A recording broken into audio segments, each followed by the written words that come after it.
கிறிஸ்து இயேசுவின் நாமத்தினாலே இந்த காலை நேரத்தில் உங்களை வாழ்த்துகிறேன். மீண்டுமாக ஒரு புதிய நாளை நாம் காணும்படியான கிருபையை கர்த்தர் நமக்கு தந்திருக்கிறார். இந்த செப்டம்பர் மாதத்தினுடைய 15 நாட்களை முடித்து இன்னும் ஒரு புதிய நாளுக்குள் நாம் பிரவேசிக்கத்தக்கதான ஒரு மிகப்பெரிய கிருபையை கர்த்தர் நமக்கு தந்திருக்கிறார். ஆண்டவர் சொல்லுகிற ஒரு வார்த்தை எரேமியா 1:19 உன்னை ரட்சிக்கும்படியாய் நான் உன்னோடு கூட இருக்கிறேன் என்று ஆண்டவர் சொல்லுகிறார். For I am with you, says the Lord, to deliver you. உன்னை ரட்சிக்கும்படியாக உன்னோடு கூட நான் இருக்கிறேன் என்று ஆண்டவர் சொல்லுகிறார். பாருங்க, ஆண்டவர் இன்னைக்கு நம்ம கிட்ட எதுவுமே கேட்கறது இல்லை, எதுவுமே எதிர்பார்ப்பதில்லை. எதுவுமே எனக்கு இது வேண்டும் அது வேண்டும், நீ இது செய்ய வேண்டும் அது செய்ய வேண்டும் என்று எதிர்பார்ப்பதே இல்லை. ஆனால் நம்மை காக்க முடியாய், நம்மை ரட்சிக்க முடியாய் நான் உன்னோடு கூட இருக்கிறேன் என்று ஆண்டவர் சொல்லுகிறார். அன்பான குடும்பத்தின் மக்களே, நம் ஆண்டவர் மீது அதிக அக்கறை உள்ள ஒரு ஆண்டவராய் இருக்கிறார். அந்த ஆண்டவர் தான் சொல்லுகிறார், உன்னோடு கூட நான் இருக்கிறேன். எதற்காக என்றால் உன்னை ரட்சிக்கும்படியாக. நம் ஆண்டவர் தான் நமக்கு மிகப்பெரிய பாதுகாப்பு. இந்த உலகத்துல எந்த ஒரு காரியமும் நம்மை பாதுகாக்கவே முடியாது. கர்த்தர் நம்மோடு கூட இருக்கிறார் என்று சொல்லுகிற அந்த ஒரே ஒரு வார்த்தை தான் நமக்கு பாதுகாப்பான வார்த்தை. அந்த ஆண்டவர் தான் சொல்லுகிறார், நான் உன்னோடு கூட இருக்கிறேன். எதற்காக என்றால் உன்னை ரட்சிக்கும்படியாக, உன்னை காக்கும்படியாக, உன்னை விடுவிக்கும்படியாக.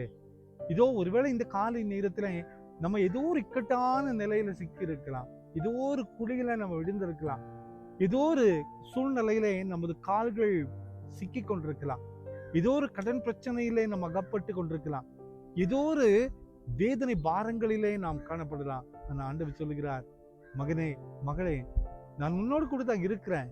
எதற்காக என்றால் உன்னை விடுவிக்கும்படியாக, உன்னை விடுவிக்கும்படியாக, உன்னை ரட்சிக்கும்படியாக நான் இருக்கிறேன் என்று சொல்லுகிறார். நம்ம எப்படிப்பட்ட சூழ்நிலையில நாம் சிக்கி தவித்தாலும் சரி, நம் ஆண்டவரை நோக்கி நாம் கூப்பிடும் போது நிச்சயமா ஆண்டவர் சொல்லுகிறார், உன்னை ரட்சித்து விடுவேன், ஒரு புதிய வழியை நான் உருவாக்கி விடுவேன், ஒரு புது பாதையை உனக்கென்று காட்டி விடுவேன் என்று ஆண்டவர் சொல்லுகிறார். கவலைப்படாதிருங்கள், நிச்சயமாக நம்மை ரட்சிக்கும்படியாய், நம்மை மீட்கும்படியாய் கர்த்தர் நம்மோடு கூட இருக்கிறார். இந்த நம்பிக்கையோடு இந்த புதிய நாளை ஆரம்பிப்போம்.